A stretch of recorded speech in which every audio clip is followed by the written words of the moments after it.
Pensão por morte para ascendente. Pensão por morte para pai ou mãe.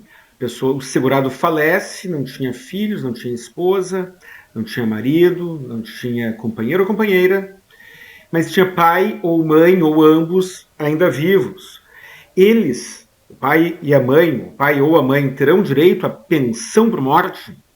Meu nome é Guilherme Colim, do canal Saiba Direito, sócio do escritório Colim Ramos e Jesus Advogados. Por favor, curta, comente, compartilhe. Por favor, não pule as propagandas e vamos lá. Olha só, pessoal. Primeira questão muito importante aqui. A ordem de preferência. O artigo 16, vamos ler aqui o artigo 16 da Lei 8.213. Ele prevê as classes de preferência. Primeira classe, vamos lá.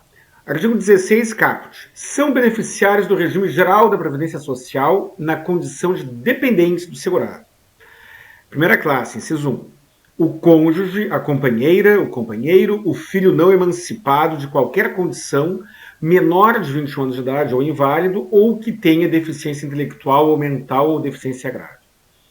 Essa é a classe 1. Então, se o segurado falece, e ele tinha uma ou mais pessoas na primeira classe, cônjuge, companheira, companheiro, filho não emancipado, de qualquer condição, ou menor de 21 anos de idade, ou inválido, esse conjunto de pessoas da primeira classe, ratearão entre si, terão direito de dividir entre si o valor da pensão por morte. O valor da pensão por morte será de 50% do salário de contribuição médio, acrescido em 10% por dependente adicional. Então, se deixar um único dependente, será 60%, se deixar dois dependentes, será 70% rateado entre os dois, se deixar três dependentes, será 80% rateado entre os três, e assim vai. A segunda classe de preferência são os pais. Artigo 16 da Lei 8.213, inciso 2. Simplinho, bem simplesinho. Os pais. Em havendo alguém na classe 1, os pais não recebem nada. Em não havendo ninguém na classe 1, na primeira classe, os pais receberão. Porém, os pais somente terão direito de receber o benefício de pensão por morte caso comprovada a dependência econômica. Tá bom, pessoal? Então vamos ver aqui dois julgados sobre o tema e vamos ver como é que se comprova esta dependência econômica. Eu lerei aqui uma decisão do Tribunal de Justiça do Paraná. Como estamos aqui falando da Justiça Estadual, muito provavelmente se trata de um segurado vinculado ao regime próprio de preferência, mas a lógica é a mesma. Vamos lá. Apelação, pensão por morte, comprovação de dependência econômica da mãe em relação ao filho comprovada. Prova testemunhal. Admissibilidade. Requisitos para a concessão do benefício preenchidos, recurso desprovido. Recurso desprovido significa que eles ganharam no primeiro grau, o INSS recorreu e perdeu. O Superior Tribunal de Justiça fixou o entendimento no sentido de que a prova testemunhal é apta à comprovação da dependência econômica dos pais em relação aos filhos para fins de percepção de pensão por morte. Esse é um julgado do Tribunal de Justiça do Paraná. Vamos ver agora aqui um outro bem recente, aliás, não tanto quanto do Paraná, mas também recente, tratando sobre a mesma questão. Este segundo que estou lendo agora, que lerei agora, é do Tribunal Regional Federal da 4ª Região. Previdenciário, pensão por morte de filho, condição de dependente da genitora, auxílio substancial comprovado.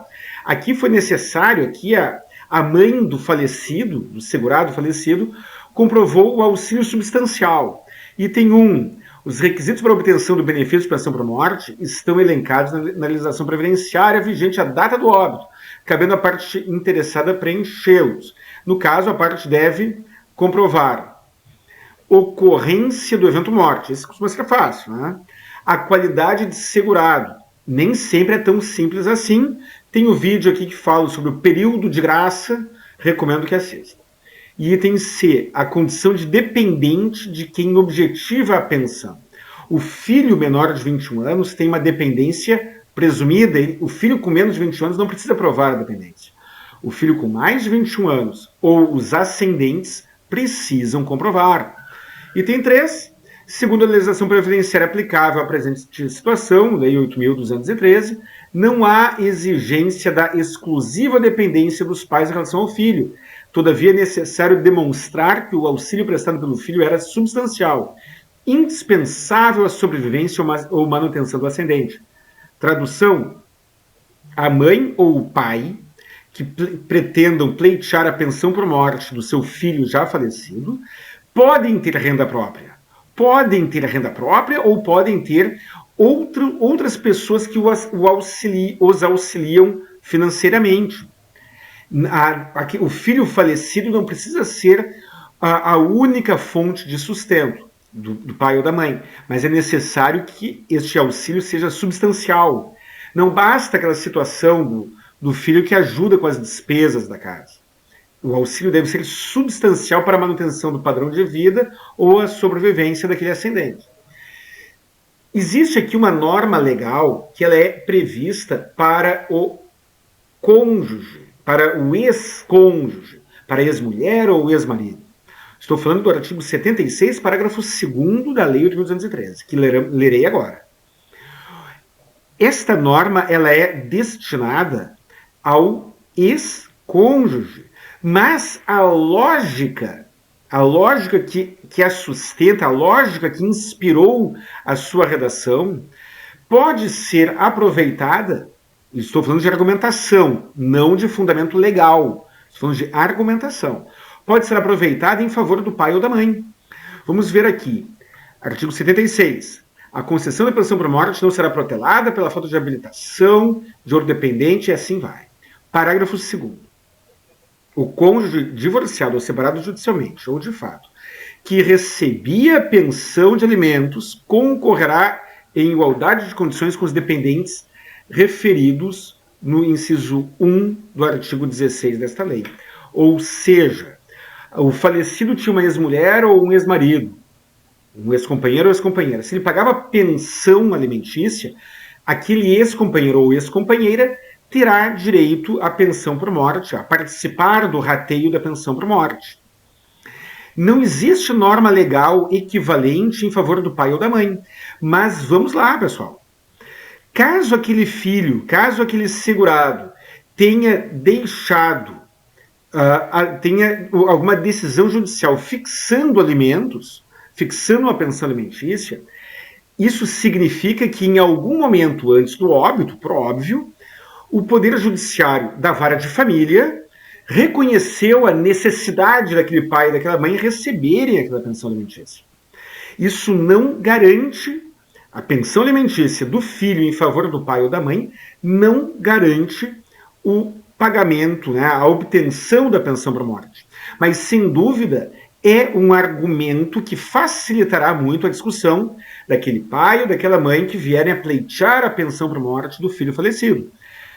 Então, em resumo, nós temos a possibilidade de utilização da prova testemunhal como única prova da dependência econômica, e nós temos a opção, e aí deve haver uma documentação prévia, por óbvio, da utilização da pensão alimentícia do filho em favor do pai ou da mãe, como argumento para demonstrar aquela dependência econômica.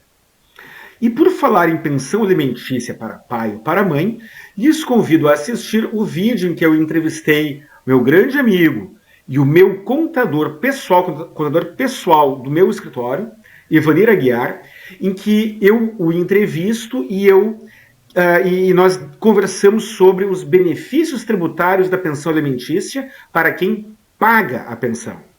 Se aquele segurado, se o filho pagar uma pensão alimentícia para o seu pai ou para a sua mãe, ele, o filho, abaterá da sua base de cálculo o valor integral da pensão alimentícia paga. Não estou falando de incluir o pai ou a mãe como dependente do imposto de renda. Estou falando de abater tudo o que tiver sido pago de pensão alimentícia para aquele pai ou para aquela mãe. E o pai ou a mãe, por sua vez, que estiverem recebendo a pensão alimentícia, não pagarão imposto de renda pelo valor recebido. Ou seja, aquele filho que exerce o dever de sustento para o pai ou para a mãe, caso ele documente este dever de sustento através de uma pensão alimentícia, ele em vida, terá um ganho tributário. E caso ele venha a falecer, a sua mãe ou seu pai terão um argumento a mais para justificar o recebimento de uma pensão por morte. Pessoal, espero ter ajudado. Um grande abraço e até o próximo vídeo.